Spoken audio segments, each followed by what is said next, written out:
Oke, assalamualaikum warahmatullahi wabarakatuh. Perkenalkan, nama saya Ramadan.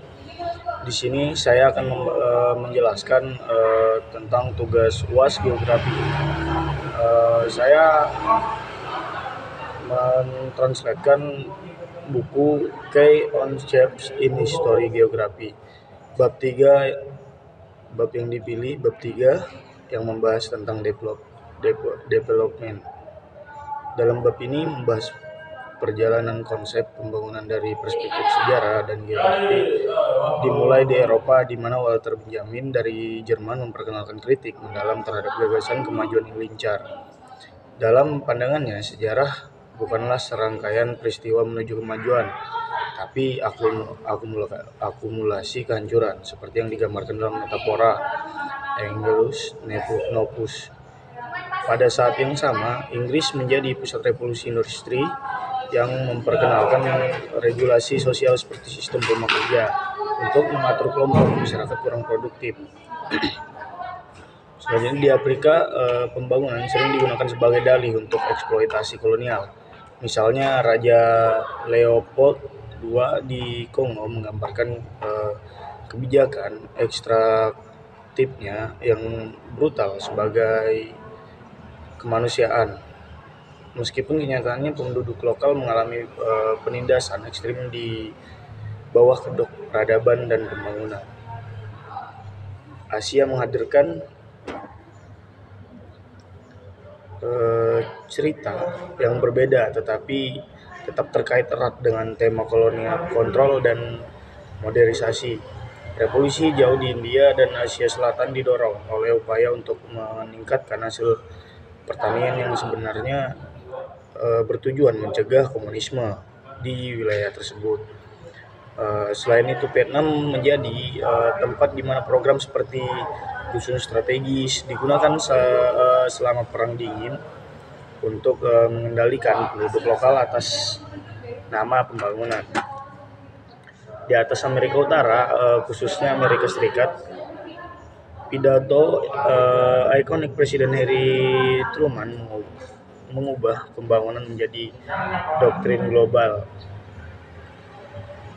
Truman mempromosikan teknologi Barat sebagai solusi untuk kemiskinan global, mengaitkan kemajuan ekonomi dengan peradaban dunia selama Perang Dingin. Nah, konsep pembangunan ini juga digunakan sebagai alat geopolitik untuk mengaruhi negara-negara berkembang. Secara global, pembangunan menjadi alat dominasi, menggambarkan negara berkembang sebagai terbelakang yang membutuhkan intervensi Barat. Kritik terhadap konsep ini muncul dengan tokoh seperti Arturo Escobar yang menyebut pembangunan seringkali meminggirkan konteks lokal, memperkuat dominasi Barat atas dunia. Nah, selanjutnya itu peta dunia ini menyajikan gambaran global mengenai perkembangan konsep pembangunan yang mencakup beberapa wilayah kunci yang menunjukkan bagaimana gagasan pembangunan muncul, diterapkan, dan dikritik di berbagai belahan dunia.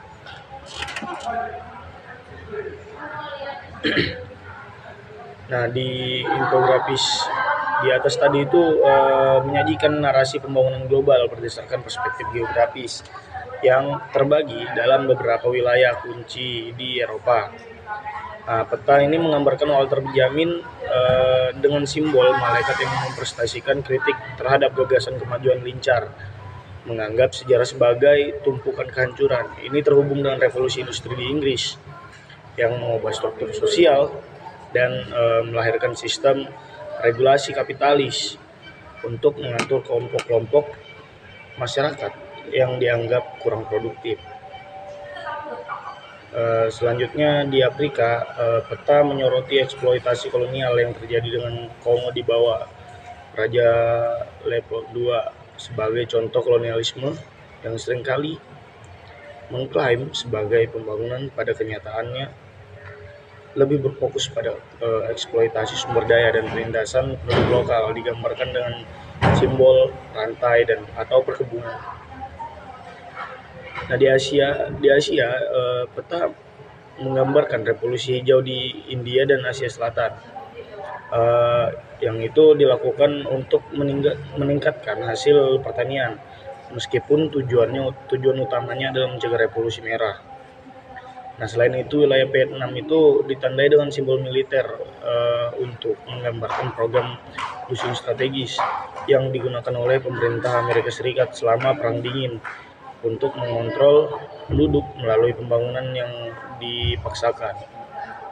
Selanjutnya itu di Amerika Utara, khususnya Amerika Serikat, peta menyoroti pidato Presiden Truman yang mempopulerkan gagasan pembangunan sebagai kewajiban global, memandang teknologi dan kapitalisme Barat sebagai solusi untuk masalah kemiskinan dan peradaban dunia. Peta ini mencakup simbol